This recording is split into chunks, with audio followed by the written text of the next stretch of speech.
Lanha, looking around the council chamber. The 50-odd races looked uncomfortable as they waited. The ambassador of the Larashi stood at the podium. By every account of her people's greatest mind stated that he and all his race should be enslaved by now. And yet here he was, despite all calculations. What's more, he was asking for a race. They met while at war with the Zandir race to be allowed into the council. The Larashi had stated that these humans, as he called them, had apparently been the ones to help them win the war, and what more, all they asked for in return be introduced to the rest of the council. Odd, she thought, for a race to have effectively thrown a war of annihilation into a complete victory for the would-be loser, and only ask for an introduction was absurd. The humans are a kind, helpful race and are eager for peace. I and my race do believe that the human race will offer many wonderful things to the Council and the galaxy as a whole. Larashi spoke, glancing about to the room, his eyes landing on her. She felt like he wanted to say something, but continued on his speech. To quote a human phrase, that they will seek out life, liberty, and the pursuit of happiness with an energy that will leave us dizzying. But I am not their ambassador, so allow me to introduce Ambassador Davion Smith to the stand, Larashai said, and he gestured to the door. Almost no cue, the door opened, and a human walked in, dressed in textiles that covered most of this form. Not that impressive, she snickers to herself. It was barely her height, only about 6 units tall, 4 limbs ended in fingers, and a patch of red fur on his head. Smooth, soft-looking skin resting on what she could assume was an endoskeleton. She reached down for her translator. Of course she would need it to understand this human. "Thank you, Ambassador Thalsnik," the human said in Galactic Common. "Oh, it speaks," she thought. "And thank you for taking the time to speak to me, esteemed members of this council. I am here this cycle to request membership to this grand body so the Terran Union would gain the support of this council," it said, as it curled communication orifice at them. "Friendly signal," her translator informed her. "I will be frank and forward. Humanity's first steps into the stars was not a good one for us." He shifted slightly, discomfort. "Good, it knows its place. We had stumbled into a war. The war was between the Larashi Star Conclave and the Zandir Empire. It was a mistake. We had no hand in the war." It paused again, sadness. "However, the Zandir Empire had refused our attempts to rectify our mistake. And so we began to defend the small part of this great galaxy that we had claimed. We believe that in time this war will end, and we could call out and clear the air." It glanced over to her left. "Hate, what is it looking to?" She followed it, gaze. It was affixed on the Zandir ambassador. "Is he cowering?" she asked inwardly. The Zandir were a proud warrior race, more than a match for most races, not so much hers, but most of the races at the council. Yet it was. A Zandir shrunk down, tucked in his neck and folded the frills of the crown. Even in hopeless engagement with her people, the Zandir soldiers didn't react like this, and to a new race to the galaxy. "Fools," she scoffed to herself. "This race was like no other race that hadn't come before." The human continued. "We, the Terran Union, have found war amongst the stars, and we feel only sorrow. To see such wonder and yet be crushed by disappointment is terrible. When the Larashi came, we believe ourselves doomed. We awaited their ships to attack and prayed to our goddess for deliverance for this fate." Its gaze shifted to the Larashi ambassador / camaraderie. It's friends with the Larashi. They are doomed. And yet the Larashi asked if we needed help. We found hope that day. And so, humanity made a singular vow that day, and in one voice asked them to take us to the stars. Humanity is still in the beginning stages of FTL, and we are still mastering shield technology. Our few ships, the ones we have, are being retrofitted to support these new advancements made with the help of the Larashi. However, we have to ensure that 2 things about humanity is made clear, and it is not without reason. That reason applies to both of what I would like to address before this council. It said, sorrow. Humanity has, by 2 things, 2 messages we would like for you to understand. Before I state what they are, I would like to address why they are so. It plugged in a data chip into the podium and moved it hand, sending her and everyone a file. Humanity has laws in regard to warfare and how it should be conducted. We humans don't like war. We believe that it is in everyone's best interest to agree to the document I have just sent you. Oh, how nice! A new toy for the Empire to shred at home, she muttered. Beep, beep. And someone has agreed to its requests, let's see. She looked at the document and rubbed her eyes in amazement. The first signature was from Zandir. Beep, beep, and then Larashi. This document is a rectified agreement to the terms of war and how it should be conducted, amended to include all sapient life. I will summarize as it is long. In essence, it states that the only people to be attacked or harmed in war are to be solely combatants. An attack against non-combatants is a breach of these rules. Furthermore, any use of the later stated forms of war are also in breach of these rules.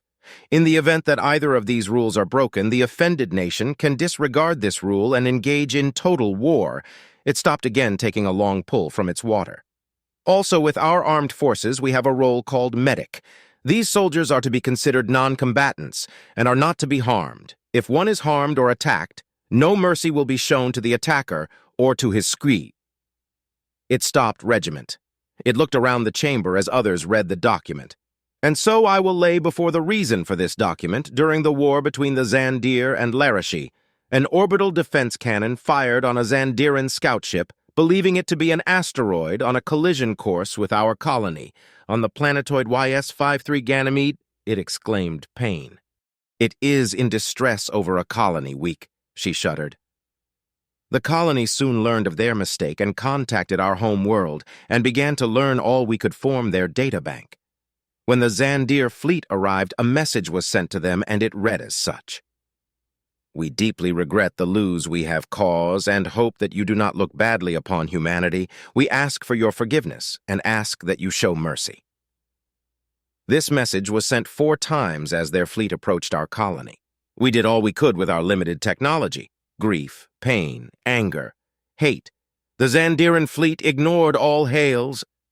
Its eye drifted off and glassed the colony from orbit. It roared into the chamber. We humans do not want to fight because we believed that the stars held the promise of peace. We lost 2,000 souls that day, and we loathed the Zandir for what they did. She leaned over to the Galavrck ambassador. Oh no, it's anger, she said with a chuckle, which the Galavrck shared in kind. The human ambassador took a deep breath, eyes like cold etherglass and calm as he released his breath. I suppose you are all curious as to why I am so angry, so allow me to explain. As you all know, YS-5 is a gas giant in the space sector, YS-9, 2.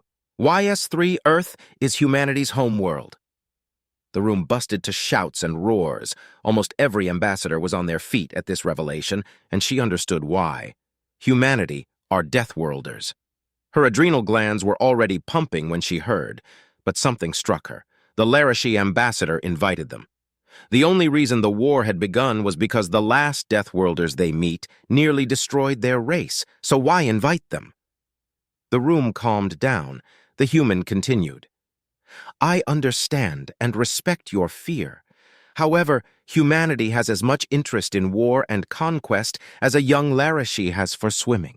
Humanity has learned from its world, a harsh and sometimes unforgiving place, the value of life. To us, every single life, regardless of what form it takes, is sacred. We have shed our warlike mentality when we stepped to the stars. However, to our dismay, we found a galaxy at war. And so I shall move on to our only 2 statements to this galaxy. The first is simple: never again. This is it. As for why we choose it is, too, the Zandir killed 2,331 souls on Ganymede. The Larashi had stayed our hand against the Zandir. At the final hour, as the Larashi fleet over Zingrin, they pleaded for us to not become the monsters we saw in the Zandir. And so never again will we stay our hand. Never again will we show mercy at the final hour. Never again will we allow someone to kill our civilians. It roared again before taking a deep breath. And the second statement is more complex, but I will elaborate in a second. We haven't forgotten. Lanha sat in her seat. Every nano-unit of her being screamed at her to run. But why? It can't be the human. Her kind has dealt with Deathworlders before. She felt her skin clench together to protect her from an unseen predator. "This statement is from our armed forces, and to be frank, it is more for the protection of your nations than ours," it said in a calm, collected coldness that her translator said was truthful. "Though your technological level is much higher than humanity and our fleet is still growing. I'm afraid to inform you all that humanity's understanding of warfare and how war is to be fought is far more advanced than any of your races. In fact, the tactics and battle strategies you use and openly deploy we read about in our history. And those battles were fought 1,500 Terran year ago, on a death world." Truth. It is mad, she thought. To think that they kept fighting was insane. The battle line and tactics her people employed were used due to how well they are with the weapons they used. She glanced down to the document still open on her terminal and began to scroll down it. "Also," the human ambassador said, "the weapons technology that this galactic council deems the standard weapon of war, to us, is a high-tech relic of a bygone era. Had you come when the France Revolution happened, we would have loved them. However, as it stands at the moment, we can deploy far more devastation weapons and tactics than you. And so I state again, we haven't forgotten if you come for the Terran Union, you will find no battlefield you muster on, no rows of Terran linemen ready to trade laser fire, no cannonade to fire upon you as you march to our line. You will be fighting us as we had fought when our planet began to die on us." The chamber was still. It was unnerving. She looked to the Zandir ambassador, only to see he had shrunk so much in his seat that he was practically falling to the floor. Then she looked to the Larashi. His feathers stood on ends, his eyes wide and snout raised ever so slightly. Joy.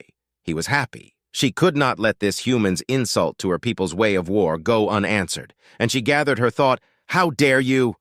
A booming roar formed the Galavrck ambassador. "You dare to come to us, offer us peace, and then in the same cycle insult our institutions of war." He stood up.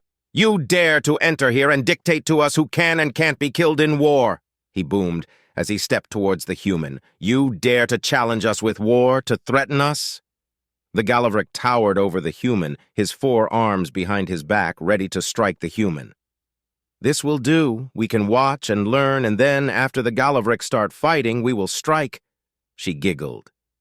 It would be easy to form a tactic after the opening battles of this war a few times. "I do," bellowed the human, almost as low as the ambassador. "I dare because I know war. I have witnessed the war Zandir unleashed. I dare because I see the wars you wage. I have seen the loss of life you waste. I dare because I have felt the sorrow of a parent losing their kid, of a husband losing their partner. I dare because in this place you stare and bellow at the last colonists of New Hope. I dare because I have nothing to lose here, and neither do my people." The Galavrck stepped back. "I demand the rights of war," he said. "The Galavricks demand to be the ones to subject these lowly humans," the ambassador said, looking over his shoulders at the council. "Does anyone challenge my right?" he called. Nunu raised their hands. Lanha looked to the Larashi ambassador. He sat shaking his head, and then to the Zandir, who was, as the translator stated, was praying for the Galavrck. And then she looked to the human. It had curled back his Orpheus and revealed a row of sharp fangs. Such a predatory display, like the kind she saw at the zoo from fearsome predators of her people's past. A chill ran up then down her nervous system. "Then it is to be a war between humanity and the Galavrck?" the human asked, like a seasoned warrior would ask his battle clan. "And what will be the terms of engagement?" "We will tear and rip your people, your males killed, the females sold as slaves on our worlds to be used, and younglings tossed from airlocks into the hungry void. We will show a war you can't imagine, weapons that will rend your worlds to bleed, and war that will consume your people. And we will rid the galaxy of another death world race of vermin," yelled the Galavrckan. The human looked to its right, and then back at the Galavrck, and in a calm voice with that wide, predatory grin, said, "You sure you don't want to sign that document before we start?"